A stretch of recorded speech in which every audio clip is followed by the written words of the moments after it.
मागणी रेखा. सीता माता ही रेखा पार करून इथून रावणाला भिक्षा द्यायला गेली. पुढे सीता हरण झाली. हे पाहिजे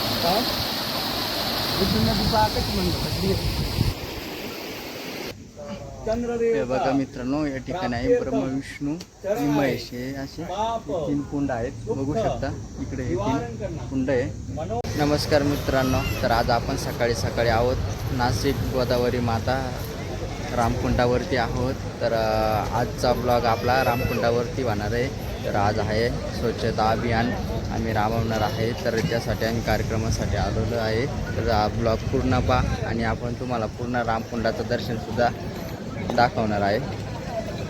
मित्रांनो, आपण आता आहोत रामकुंडावरती नाशिक या ठिकाणी गोदावरी नदीच्या तीरावरती. हे बघा सकाळचं दृश्य. इकडं बघा कसं कबूतर आहे.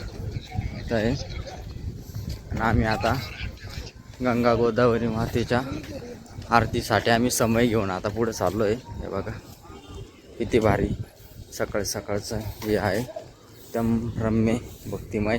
हा आपला दरेकर.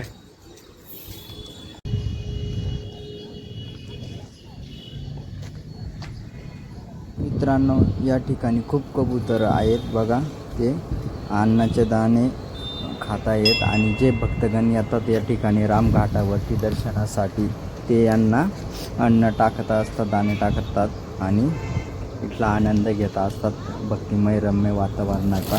तर अशा प्रकारे रामघाटावरती हा नजारा आहे आणि एकदम भारी वाटतं. एकदम भक्तिमय वातावरण आहे. एकदम छान प्रकारे या ठिकाणचं स्वच्छ असं ठिकाण आहे.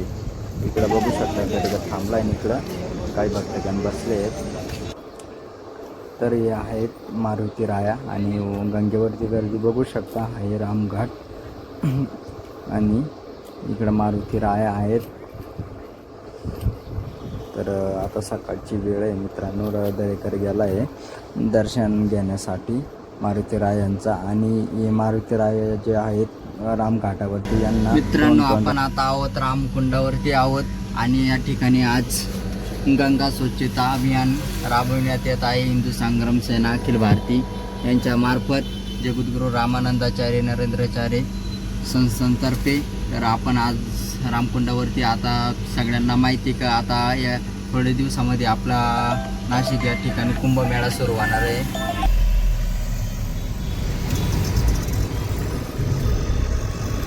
मित्रांनो, हे आहे रामघाट आणि आहे गंगा गोदावरी नदी. हे बघा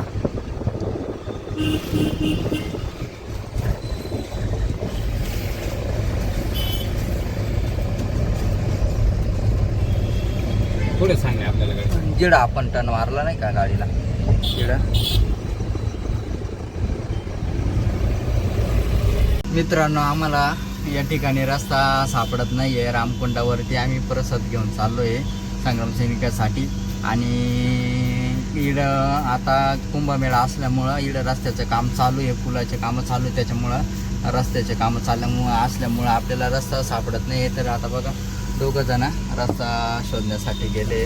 तर बघूया आता आम्ही रस्ता शोधतोय आणि पुढे जाणार आहे. तर तुम्हाला मला शक्य होईल तेवढं दाखवण्याचा प्रयत्न करतोय. रामकुंडावरून मित्रांनो हे बघा कशा प्रकारे गंगा वाहती आहे आणि खूप भारी नजारा आहे मित्रांनो. तर या ठिकाणी भक्तगण लाखोच्या संख्येने येत असतात रामकुंडात स्नान घेण्यासाठी. आणि आम्ही पूर्ण स्वच्छ पण केली आहे भक्तगणांना आंघोळ करण्यासाठी. तर आता मी बाहेर फिरायला निघालो आहे. म्हटलं चला आता ऊन खूप आहे पण एकदम भारी वाटतं आहे. तर बघा तुम्हाला मी आता पाठीमागचा नजारा दाखवतो आहे. कसं वाटतं आहे, एकदम भारी वाटतं आहे. खूपच छान वाटतं या ठिकाणी आल्यानंतर. तर इकडं बघा उन्हाच्या भरामध्ये रामकुंडावरती भक्तगण स्नान करण्याचा आनंद पण खूप घेत आहेत. तर बघू शकता तुम्ही या ठिकाणी आल्यानंतर मित्रांनो एवढं भारी वाटतं ना, मन एकदम भक्तिमय होऊन जातो. तर आता आपण चाललो आहे माता सीता गुफाकडे चाललो आहे आपण. तुम्हाला ते पण मी दाखवणार आहे मित्रांनो, आपण बघणार आहे. तर हे बघा आता आम्ही आलो आहे सीता गुफा या ठिकाणाकडे आलो आहे.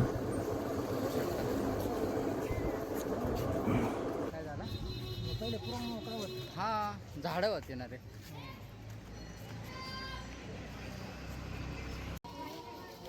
तर मित्रांनो आपण आता पोचलो आहे सीता गुफाजवळ. तर आता कुंभमेळा येतोय. तर मित्रांनो काम चालू असल्या कारणाने सीता गुफा हा बंद केला आहे दर्शन. तर आपण आता बाहेरूनच दर्शन घेणार आहोत. आणि तुम्ही बघू शकता या ठिकाणी खूप गर्दी आहे. लांबून लांबून भक्तगण दर्शनासाठी आले. पण मग सीता गुफा कुंभमेळ्यामुळं बंद केलेला आहे. कारण आता लवकरच कुंभमेळा होणार आहे नाशिक या ठिकाणी. तर बघू शकता हे तुम्हाला ही सावली दिसते, हे वृक्षाची झाडे आहे. आणि वडाचे वृक्ष बघा किती उंच आहे. आणि हे स्वतः प्रभू श्री रामचंद्रांनी लागवड केलेले 5 वृक्ष आहे. तर तुम्ही बघू शकता ते आज पण एकदम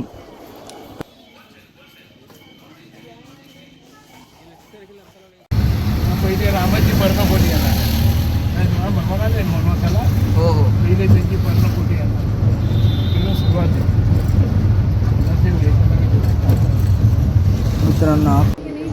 मित्रांनो आपण आता या ठिकाणी आलो आहे. अगोदरची पर्णकुटी आहे प्रभू श्री रामचंद्रांची. तर बघू शकता ही होती आग्नेयरेखा. सीता माता ही रेखा पार करून पुढं रावणाला भिक्षा द्यायला गेली. इकडे सीता हरत आली. इकडे 11.5 फुटाचा मारुती.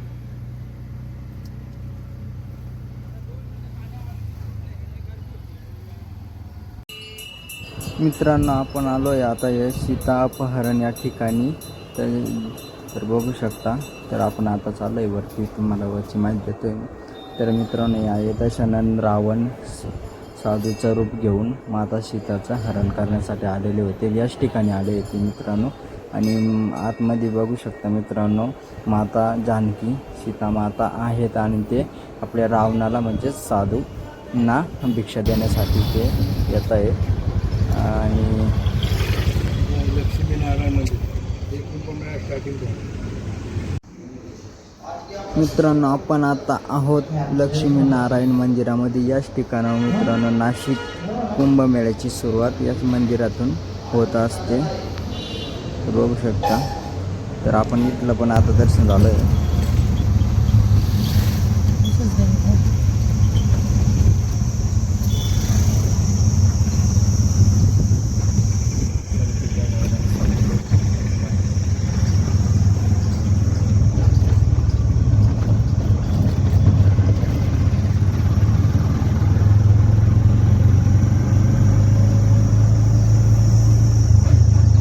तपस्येची जागा.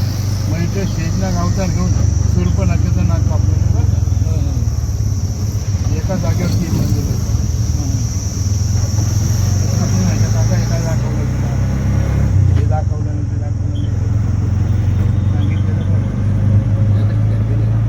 एका ठिकाणी 3 आहे, परत खाली 3.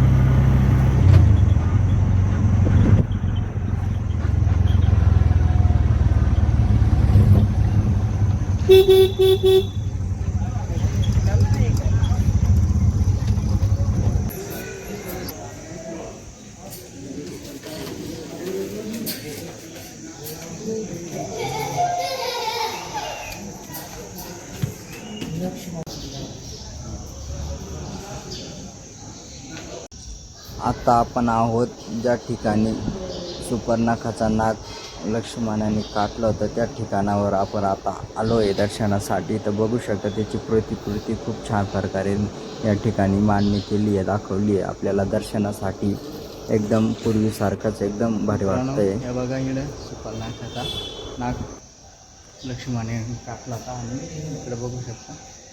तर अशा प्रकारे आपण या ठिकाणी दर्शन येतोय. या ठिकाणी लक्ष्मण बघा मित्रांनो तपस्येसाठी बसले आणि या ठिकाणी त्यांनी साधना सुद्धा केलेली आहे. तर हाच ते ठिकाण आहे मित्रांनो. इकडं बघा ना मित्रांनो पूर्ण पूर्वीसारखाच या ठिकाणी प्रतिकृती दाखवलेली आहे. एकदम पूर्ण हे बघा या ठिकाणी शबरी मातेचे बोरं खाताना प्रभू रामचंद्र या ठिकाणी वध करताना आहे. आणि या ठिकाणी बघा खूप छान प्रकारे यांना इकडं आपण कोणत्या ठिकाणी आलोय सांग ना. मित्रांनो आम्ही आता आलो आहे लक्ष्मणाने ज्या ठिकाणी सुपर्णखाचा नाग काटला होता त्याच ठिकाणी आता आम्ही दर्शनासाठी आलो आहे. हे बघू शकता इकडे किती सुंदर प्रतिमा दाखवली आहे, इकडं पण दाखवली आहे. तर मी पूर्ण व्हिडिओमध्ये तुम्हाला बघायला भेटणार आहे. तो ब्लॉग कंटिन्यू बघा. आणि इकडे बघा, इकडं आहे सुपर्णखाचा नाग ज्या ठिकाणी काटलं तर त्या ठिकाणचं मंदिर आहे. वरती बघा गरुड. या ठिकाणी आपल्याला गणपती बाप्पांचं दर्शन होत आहे, बघू शकता. श्री गणेशाय नमः. आणि आता आपण थोडं समृद्ध जाणार आहोत. तर या ठिकाणी बघा पूर्ण प्रभू श्री रामचंद्रांची मारुती राया आणि लक्ष्मण प्रभू रामचंद्र माता सीता यांचं आपल्याला या ठिकाणी सर्वांचं एकत्र दर्शन होत आहे. आणि या ठिकाणी बघा मित्रांनो, भगवान श्री प्रभू रामचंद्रांची 111 फुटाची मूर्ती या ठिकाणी आपल्याला बघायला भेटते आहे. खूप उंच आहे, तर बघू शकता. तर असं आपल्याला पूर्ण दर्शन या पंचवटी नाशिक या ठिकाणी रामकुंडावरती आणि तपोवनामध्ये पूर्ण भगवान प्रभू श्री रामचंद्रांची वनवासा गाथा या ठिकाणी आपल्याला बघायला भेटते. तर तुम्ही नक्की या ठिकाणावरती आणि दर्शनाचा लाभ घ्या. आपण आता आहोत भगवान श्री प्रभू रामचंद्रांच्या स्टॅच्यू समोर. तर बघू शकता किती मोठं स्टॅच्यू आहे, खूप उंच आहे, जवळपास भरपूर उंच आहे तो. तर ऊन पण भरपूर आहे मित्रांनो. तर आम्ही आलो आहे इकडं तपोवनात आलो आहे ना. आता इकडून तुम्हाला मी स्टॅच्यू पण दाखवला आहे. तर बघू शकता. आपल्या चॅनलला लाईक सबस्क्राईब करून घ्या मित्रांनो. असे नवीन नवीन व्हिडिओ बघण्यासाठी हा ब्लॉग संपूर्ण बघा, कारण आपण पूर्ण पंचवटी तर रामकुंडापासून तर पूर्ण आपण भगवान श्रीरामांचा वनवासाचा ठिकाण पूर्ण दाखवण्याचा प्रयत्न केला आहे या ब्लॉगमध्ये. तर चॅनलला लाईक सबस्क्राईब करून घ्या. ब्लॉग पूर्ण कंटिन्यू बघा. मित्रांनो, आपण आता आलो आहे ज्या ठिकाणी भगवान लक्ष्मणाने सुपर्णखाचा नाग काटला होता, त्या ठिकाणी आपण आता आलेलो आहे. आणि या ठिकाणाहूनच माता गोदावरी नदी रामकुंडाकडनं खाली जाते.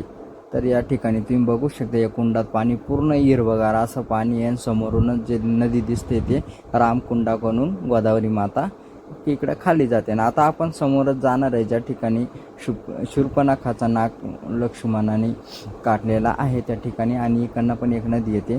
तर मित्रांनो, या ठिकाणी अजून एक रहस्यमय आहे, ते म्हणजेच ब्रह्म, विष्णू आणि महेश या तिन्ही देवतांनी या तिन्ही कुंडामधून अवतार धारण या ठिकाणी केलं होते. म्हणजेच या ठिकाणी ते प्रगट झालेले होते त्या काळामध्ये. तर त्याची माहिती तुम्हाला पुढच्या ब्लॉगमध्ये मी नक्की देण्याचा प्रयत्न करेलच. तर बघू शकता, तेच ते तीन कुंड आहे. ते तिन्ही कुंड ब्रह्म, विष्णू आणि महेश कुंड इकडं आलेले होते. तर बघू शकता समोरच्या कुंडातसुद्धा पाणी आहे. आणि या ठिकाणी ऊन असल्यामुळं मूर्तीवरती एकदम छत बनवलं आहे, पर्णकोटी तयार केलेली आहे. इकडं शूर्पणखा लक्ष्मण भगवान जो नाग छेदन किया है, मुख कोच लिया है, ये ओरिजिनल जगह है, प्राचीन मूर्ति है. बारिश के मौसम में वर्षा में नहीं लाता है, बारिश में यहाँ का दर्शन क्लोज. शूर्पणखा आर्टिफिशियल टेम्पल ऊपर में, यहाँ शूर्पणखा का मुख कोच लिया. इतने पेरू नासिक, नाग काटने से नासिक. गोदावरी पुष्कर का जगह है. अभी आज का पर्व काल है, शनेश्वर जयंती, अमावस्या का पर्व है. ये संगम क्षेत्र में, पुष्कर क्षेत्र में यात्रा का महत्व है. आए हैं दंडम पीठ को, भगवान की प्रार्थना करो गोदावरी की. देखो, नमो गंगे महागंगे महादेवस्य वल्लभे महाजत्वां महादेवी गोदावरी नमस्ते. ये नील ले लो, तीर्थम दे लो. ये नील कागोद दो, पीने का नहीं, हाथ में रहने कागोद दो. अपना फर्स्ट गोत्र उच्चार करो, स्वामी नाम का उच्चार करो, जपो अष्टनाम हे चंद्रदेव. बघा मित्रांनो, या ठिकाणी आहे ब्रह्म, विष्णू आणि महेश हे असे तीन कुंड आहेत. बघू शकता इकडे हे तीन कुंड आहे. तर आपण सर्व आता दर्शन दाखवलं आहे तुम्हाला.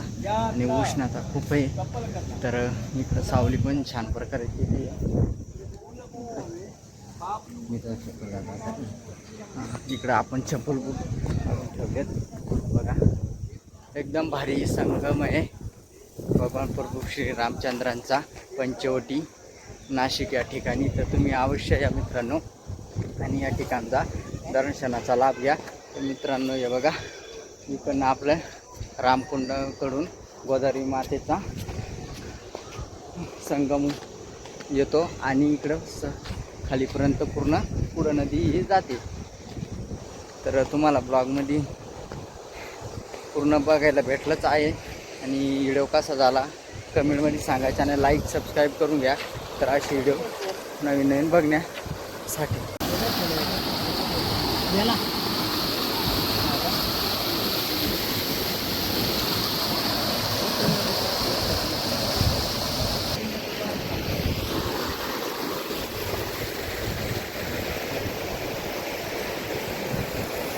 गंगे माता जय जय गंगे हर हर गंगे माता. आता आपण ज्या मंदिरात आहोत ते मंदिराचं नाव आहे सर्व धर्म मंदिर. म्हणजेच मित्रांनो या मंदिरामध्ये सर्व धर्माचे देवी देवता या ठिकाणी आहेत. त्याच्यामुळे या मंदिराला नाव दिलेलं आहे सर्व धर्म मंदिर नाव दिलेलं आहे. तर तुम्ही बघू शकता. मित्रांनो आजच्या ब्लॉगमध्ये आम्ही तुम्हाला प्रभू रामचंद्रांची पर्णकुटी दाखवली आहे आणि रामकुंडसुद्धा दाखवला आहे. त्यानंतर मी या ठिकाणचा पूर्ण परिसर भगवान श्री रामचंद्रांचा वनवासाचा दाखवला आहे. तर आजचा ब्लॉग तुम्हाला कसा वाटला कमेंटमध्ये सांगा. आपले चॅनल लाईक सबस्क्राईब करून घ्या. आणि आपण हा ब्लॉग या ठिकाणी एंड करतोय. पुढच्या ब्लॉगमध्ये आपण नवीन पुढचा ब्लॉग कसा होणार आहे नक्की पाहता. तर चला आपण हा ब्लॉग आता या ठिकाणीच एंड करूया.